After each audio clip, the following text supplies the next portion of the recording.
Okay, so I told you a bunch of background information. Let's actually build something.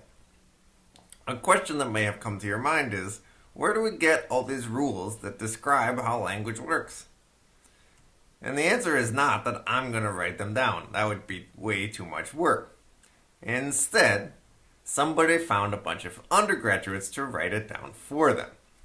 So here's what happened.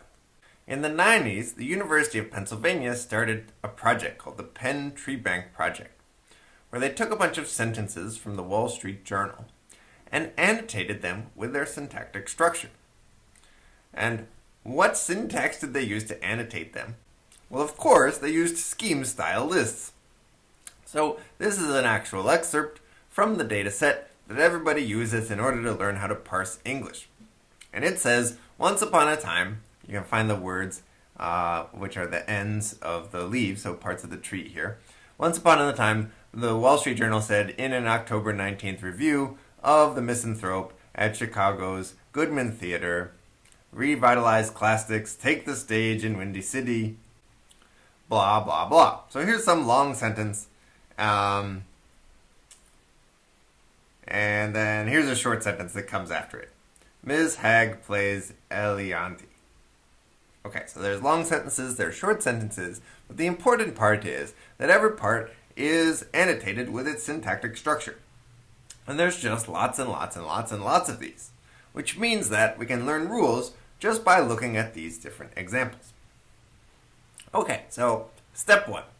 We need some way of reading this data file into the memory of the computer, and for that, we write something that should look quite familiar to you, Syntactic Analyzer. So there's one called read tree, which takes in a stream of tokens, which are things separated by spaces, open parentheses and close parentheses. It basically walks through the tree. If it's just a word, then we're going to introduce a new leaf element. Otherwise, while we've opened up a list and we go until we close the list, we just call read tree recursively in order to read all the subtrees, because every branch of a tree is just another tree. Okay, so here's a recursive definition that reads in a tree. And does it work?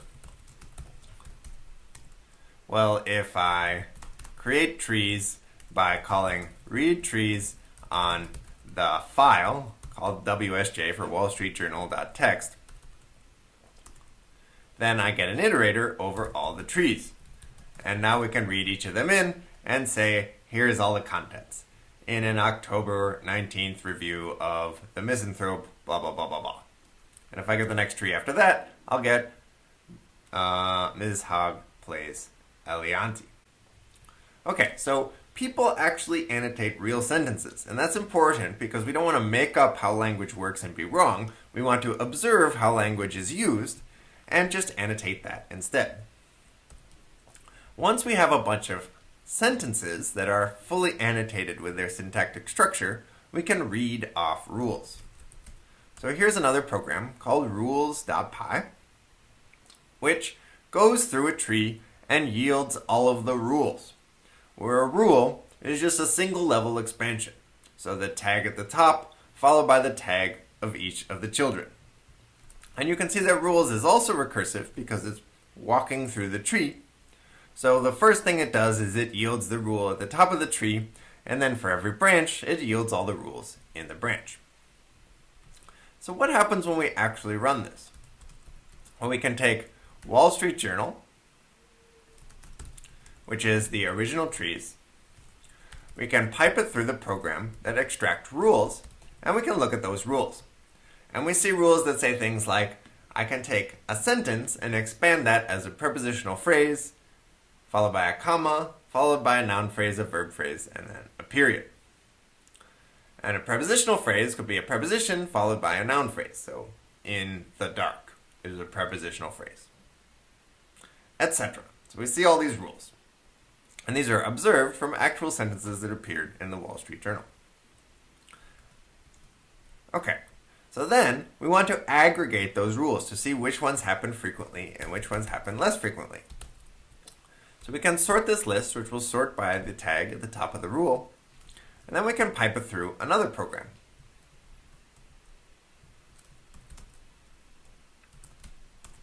called top, which just emits the top k values for each key in a set of intermediate key value pairs. So the key value pairs in this case are the tag as the key, and then all the children of the rule as the value. So if we sort this out, let's not take all the rules for the whole thing, but only the first, let's say, 10,000 rules. We'll sort those, and then we'll look at the top 3 different options for each type of tag. So that runs for a minute. Let's see what we get. We learn that an adjective phrase is usually just an adjective. We saw that 43 times. But sometimes it's an adjective followed by a preposition. Okay, adjective phrases aren't particularly common things. Let's do something that's more common, like the structure of a whole sentence. So a sentence is usually a noun phrase followed by a verb phrase. Sometimes you have a period at the end. And then sometimes you have a preposition at the front. In the beginning of time, comma. The instructor of this course likes dogs. That kind of thing. Okay. And we have different options here. So we learned that noun phrases are often followed by prepositional phrases, but sometimes they're just a determiner in a noun, like the dog. And sometimes they're just a personal pronoun, like you or I. Okay, so we can count up all these different options, and now we have statistical information about how language works, how the structure of sentences appear. And by the way, this program top not only can give us counts, but it can also normalize those counts in order to create a probability distribution. So it can say a noun phrase 10% of the time looks like noun phrase prepositional phrase, and 7% of the time looks like determiner noun, etc. And we've only kept the top 3, but there's a bunch of different options here as well. Okay, what about the lexicon? So I have another program called Words. Let's take a look at it. So here's how I got the rules. Here's how I get the words.